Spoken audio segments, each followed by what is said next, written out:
नमस्कार मित्रांनो, मराठी क्राईम स्टोरीमध्ये आपलं स्वागत आहे।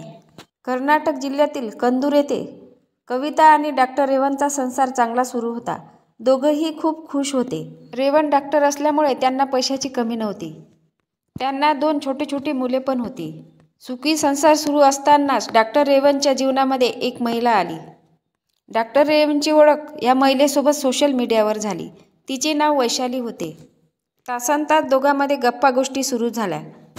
नंतर दोघांची घट्ट मैत्री झाली। मैत्रीचे रूपांतर हळूहळू प्रेमात झाले।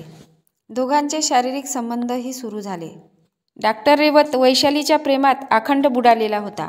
दोघांनाही एकमेकाशिवाय करमत नव्हते। धक्कादायक गोष्ट म्हणजे वैशालीचे 2 लग्न झालेले होते। पहिले लग्न 2010 मध्ये झाले होते, परंतु ते लग्न जास्त दिवस टिकले नाही आणि पहिल्या पतीपासून वैशालीचा डिवोर्स झाला। दुसरं लग्न सुंदर नावाच्या तरुणासोबत झालं। सुंदर आणि हर्षिताचा एक मुलगा होता। सुंदर आणि वैशाली व मुलगा हे बेंगळूरला सोबतच राहायचे। असं असूनही वैशाली तिसऱ्या तरुण प्रियकरासोबत लग्न करण्यासाठी बेचैन होती।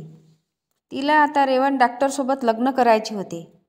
रेवणला पण वैशालीसोबत लग्न करायचे होते। या लग्नाला सगळ्यात मोठा अडथळा होता ती त्याची पत्नी। पत्नीचा पिच्छा सोडवण्यासाठी तो वेगवेगळ्या प्रकारचे प्लॅन करू लागला, मात्र तो प्रत्येक वेळी असमर्थ ठरत होता। दिवस उजाडला। फेब्रुवारी 2020। पत्नीचा खून करण्याचा प्लॅन केला।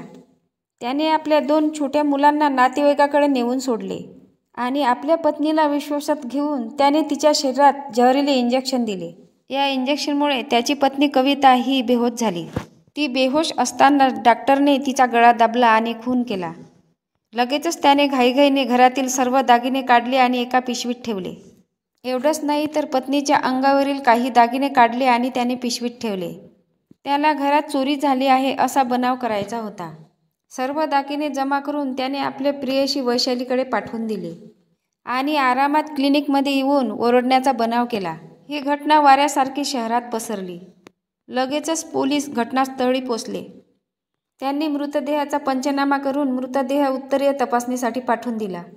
पोलिसांनी डॉक्टर रेवणला विचारपूस केली। रेवणने पोलिसांना खोटी माहिती दिली।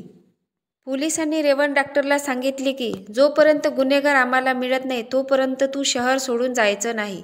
पोलिसांच्या बयानानुसार डॉक्टर रेवणला वाटले आता तो पोलिसांच्या नजरेतून वाचू शकणार नाही। सगळं सत्य बाहेर येणार।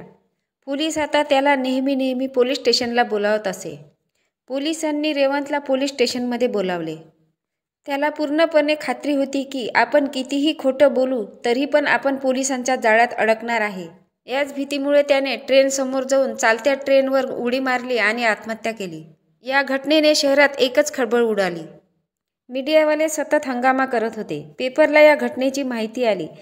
यामुळे या घटनेची माहिती प्रियसी वैशालीला पण माहीत पडली। तिला पण आता भीती वाटू लागली। आज ना उद्या पोलीस आपल्यापर्यंत नक्कीच पोहोचेल। या भीतीने रेवणच्या मृत्यूनंतर काही तासानेच वैशालीने पण आपल्या रूममध्ये पंख्याला लटकून फाशी घेतली आणि आत्महत्या केली। इकडे पोलिसांना सगळे पुरावे मिळाले, परंतु पोलिसांना या केसची फाईल बंद करावी लागली। कारण ज्या डॉक्टरने पत्नीचा खून केला होता तोच खुनी आता या जगात राहिलेला नव्हता आणि त्याच्या प्रियसीने पण पोलिसाच्या भीतीने आत्महत्या केली होती। आता असं कोणीच उरलं नव्हतं की पोलीस त्यांच्यावर केस करेल। यामुळे पोलिसांना त्यांची फाईलच बंद करावी लागली। या अनैतिक संबंधामुळे तिघांनी जगाचा निरोप घेतला। मात्र त्या 2 छोट्या मुलांचं काय? दोन्हीही छोटी मुले अनाथ झाली। स्वतःच्या हाताने स्वतःचा सुखी संसार बर्बाद केला। शेवटी त्याला काहीच मिळाले नाही। पत्नी गेली आणि प्रियसी पण मिळाली नाही आणि त्याने पण आत्महत्या केली। अनैतिक संबंधाचा मार्ग केव्हाही वाईटच असतो। तुम्हाला या घटनेबद्दल काय वाटते नक्की कमेंट बॉक्समध्ये सांगा। नवीन असाल तर चॅनलला सबस्क्राईब करा, लाईक करा। भेटूया पुढल्या व्हिडिओत। जय महाराष्ट्र।